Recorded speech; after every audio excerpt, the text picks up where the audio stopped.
Alright, BC here again. Got a bunch of rituals, Dark Knowledge, Bowl of Blood, Absu, Bowl, nothing there. Cured Disease on that Malika. This was interesting. So, in the magic phase, Iram teleported in 4 of their Kodayas. They're all naked. We've got Air Gem, Air Gem, Air Gem, and this one, in addition to Air Gem, has a handful of acorns. Why does this give you Magic Command 1 but Retinue 3? Oh, I guess it's just so you have Retinue in battle. And they teleported these guys in so that they could attack these Terracotta Generals. There's also this Dezian Dichian. I'm not sure how you're supposed to pronounce that. There's also this guy. He's got Immortality 3 months, though. And so, yeah, both of them do. I haven't played Middle Age Tenchi in a while. I don't even know how you get those. So, the Kodayas do Blessing and Air Elementals. They're met by the Sylphs that fly to the back. This guy just cast Fire Blast, but that was enough to deal with the Air Elemental, or the Sylph rather. This Kodaya has died and went into its second form, the Jinn form. Cataphracts moving up, and they are getting lit up.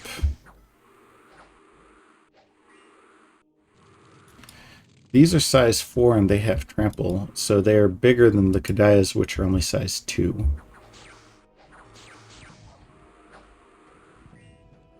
And a single trample from this chariot kills that Kodaya and sends it into Jinn form.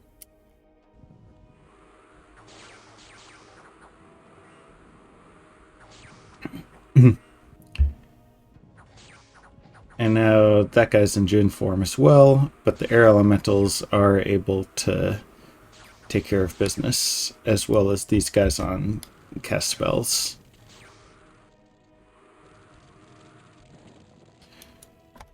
So we can go ahead and turbo through this.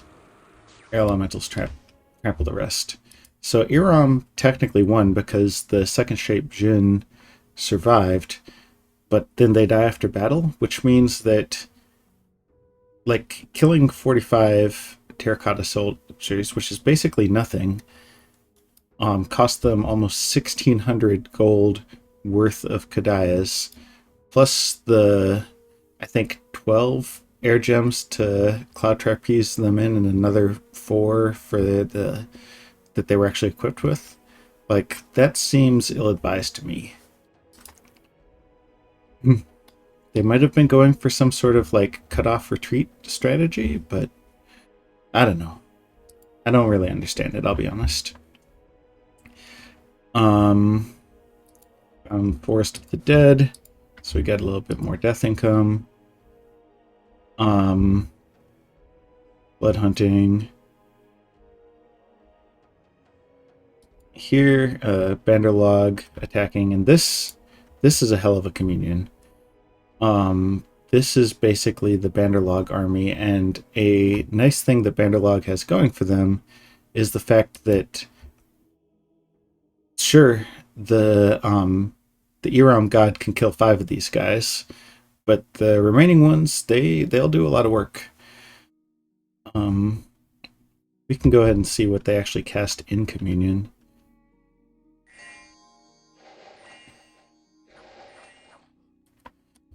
I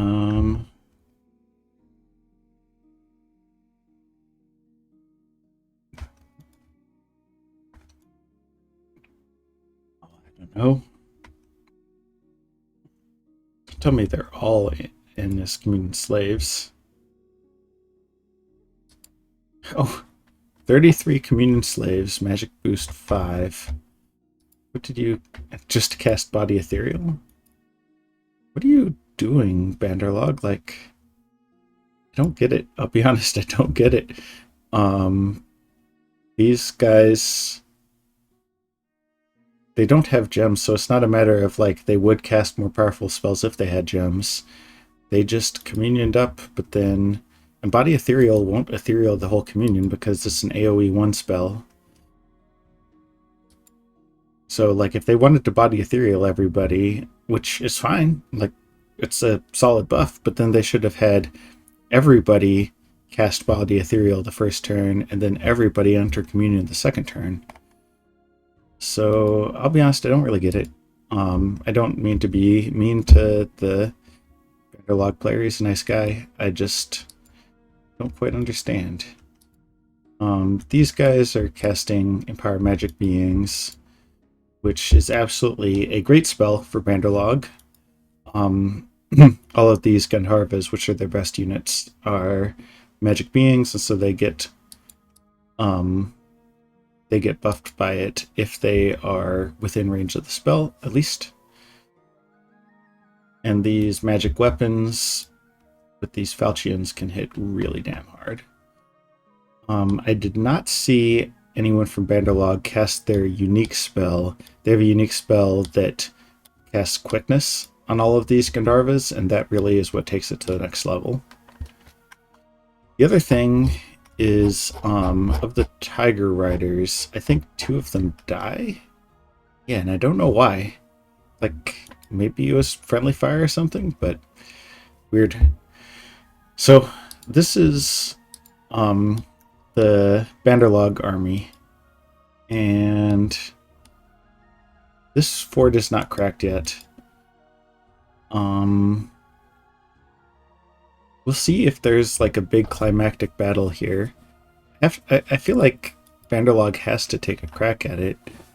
And the Majnuns versus the Gandharvas and White Ones, like the Gandharvas trade very favorably with the Majnuns. I guess. Yeah, it looks like he just took this route to get north, and so I'm guessing that they're going to go from here up to 319 and then up there. And I'll keep scrying on this fort because I very much want to watch that battle. I cleared out those guys. I'm back in control over here. No resistance.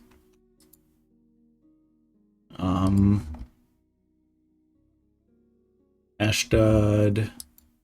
Tianchi moving with these Celestial Hounds, which they had cast Transfer Mind on them. These are great Transfer Mind target.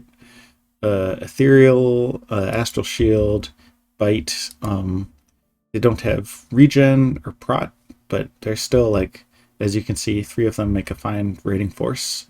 Nice and cheap. Pangea attacked with these Illiths. Not quite sure, like...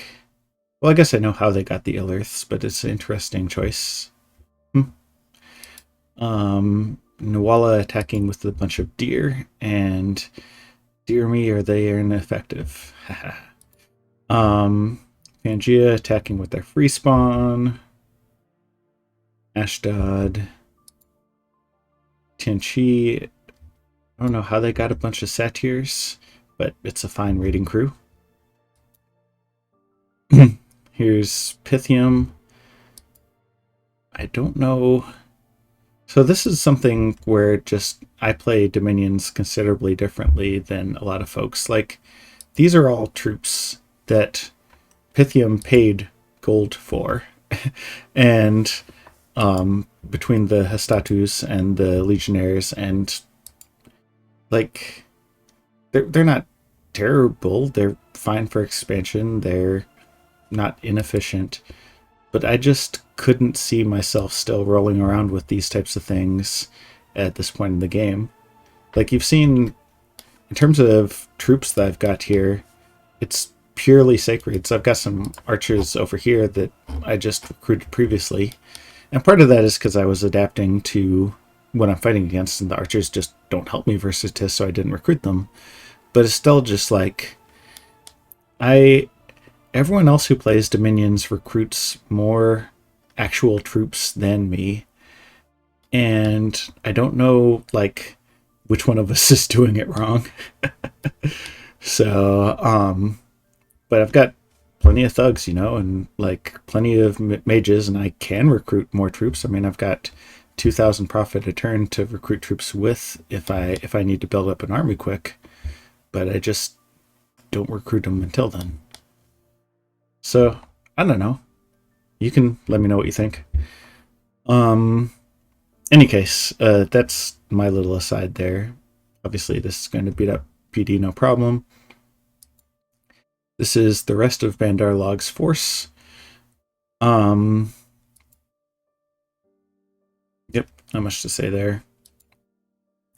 Armor continuing to take advantage of the situation. And then Pythium versus Pangea. So many more legionnaires. This is another 1,400 gold worth of legionnaires. They converted some dudes. And yeah, just took care of business. I guess we can go ahead and watch it, just see if there's any powerful spells that we learn about them having access to. Communion, go figure, it's Pythium.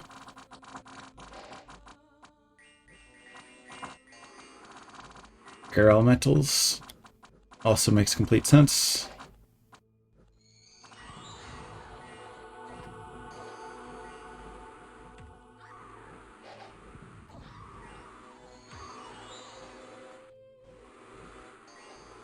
Yep, and there's that famous Pythian recruitment technique. If we go ahead and look at these acolytes, they have magic +4. So this is effectively 6 astral, which means that they have +2 penetration. On top of the +1 from their bless means +3, which, I mean, some of these guys might get, yeah, it doesn't look like he brought any penetration gear for this fight. But if you were to fight me, for example, which he's not gonna because we don't like border each other and there's a huge ass Ashdod in the way. But if you were to fight me, then he would definitely load those guys up with penetration gear because that's what you need to beat thugs. But versus just random Pangea troops, no point in wasting the gems. What is up with this prophet exactly? Well, it's a prophet with some pretty thick armor. So that's the story there. Event, Mother Pearl, assassination. Oh no! We got attacked by a citizen with a pitchfork. And he just gets burned up by the most basic of fire spells. Bad Omen, Bad Omen. Lost a scout down in Agartha. Caught a scout up here, which was unfortunate. The reason it was unfortunate is because my my Mother Pearl guy retreated from that battle, so I have to send him back. Have him on retreat just so that he doesn't like get into a fight he's not ready for and lose, but there's a consequence to that. And critically damaged, which is not the one turn crack that I was going for, but I mean, it's what I got. Overall, we've got another 13 devils and 13 raptors coming in. And that won't matter for this fight, but hopefully in Satis we can actually crack it in one turn. That'll be the goal. And we'll aim to just mop up these 3 forts, and ideally this one, nice and quickly. There's kind of a race between us and Ermor. Although I still see my role in this area as to just keep going west through Ermor and basically dare them to try to project strength down here. Ermor's actual capital is somewhere up here, so which is not too far away. But I think it is, at least. Maybe it isn't. I'm gonna assume it is and not look it up right now. But we've talked earlier about how these lictors are actually pretty intimidating to me. But I don't know. They're still flammable, right? And I don't think that anyone else in the area is going to shed any tears if I end up clearing a path through Ermor. So that'll be the plan. If I can just basically, after getting Zatis, pick up Nazca. Machaka has fought very well, but I don't see what Machaka as a nation can really do to stop me. Like, they're just not a good... Like, I'm just a terrible matchup for them. And I mean, like, Naba is nobody's favorite matchup, but especially with Machaka, where they don't have magic phase moves, so they don't have magic phase attacks, so they have a very hard time at messing with the Malika. And sure, they can make salt, but I can just fly all over the place, collect where I need to be. They have weak troops that are incredibly flammable. Their sacreds are hugely expensive and kind of a trap, so this has changed somewhat with the latest Dominions Enhanced patch, but still, the result of them not having powerful sacreds means that even if they had a bless that would give them fire and shock resist, that bless doesn't help them when fighting me because they aren't going to have sufficient numbers of sacreds who are protected against it. So overall, like, I would just, like, walk into Machaka and dare them to stop me. But the real thing is Ermor. Ermor's lictors, they hit so damn hard, and they've got magic weapons, and they've got fire resistance. So, we'll see how this goes. Maybe I'll cut a deal with Ermor, maybe I won't. But we will see. Other than that, I don't think that there were any other notifications. Let's go ahead and bring you out of this test just in case they get patrolled out or something. Yeah, we'll just keep sending these guys west, because why not? There is the question of whether I'm going to become, like, overextended in this area. One thing that is a mitigating factor is that Unleash the Archers has a huge amount of leadership and can cast Gateway. I haven't actually researched Gateway, but I can do so at any time, because that's one turn of Thumb research. And if I get Gateway up, then I can just Gateway a crap ton of dudes over here. So overall, the plan will be keep summoning thugs over here in King's Tomb Desert where they are cheap. Get our Ifrit going, and then they'll be good thugs as well, and just keep ramping up. And if one of my other neighbors decides to mess with me, then I'll conveniently already have a bunch of thugs ready to rise to the occasion. So yeah, other than that, let me check mercenaries real quick. No one that I care about. So that should do it. And I will see you next turn.